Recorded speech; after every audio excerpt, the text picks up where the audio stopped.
అనుదిన ధ్యానంగా ఈరోజు సమరయ స్త్రీ గురించి, బైబిల్ గ్రంథంలో ఉన్న సమరయ స్త్రీ గురించి మనం తెలుసుకుందాం. సమరయ స్త్రీ ఎవరు కూడా సమరయ స్త్రీ చూడలేదు, కానీ దేవుడు అమ్మ అని పిలిచారు. ఎంత ప్రేమ! అలాంటి ప్రేమ మనలో ఉందా? అలా లేకపోతే దేవుని ప్రేమను మనం చవి చూద్దాం, ఆ ప్రేమలో ఉందాం. ఎంత ప్రేమ చూపించారు సమరయ స్త్రీ పక్షాన దేవుడు.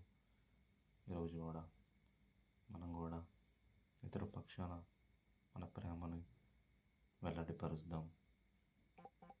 నిన్ను వారిని పొరుగుని ప్రేమించి మన దేవుడు ఈ లోకాన్ని దేవుడు ప్రేమించారు. ఎంతగా అంటే నిత్య జీవాన్ని అనుగ్రహించడం తన కుమారుణ్ణి బలిగిచ్చారు. కాబట్టి సమరయ స్త్రీ పక్షాన దేవుడు ప్రేమ చూపించారు. ఈరోజు మన పక్షాన ప్రేమ చూపిస్తున్న దేవుడు. ఆ ప్రేమలో ఉంటూ, దేవుడే ప్రేమమేడు కాబట్టి ప్రేమ లేనివాడు దేవుడే అరుగుడు. ముందుగా ఆయన్ని మనం ప్రేమించాడు, ఆ ప్రేమించి భద్రమై ఉన్నాం. దేవుడి మాటలు దీవించును గాక. ఆమేన్. God is love.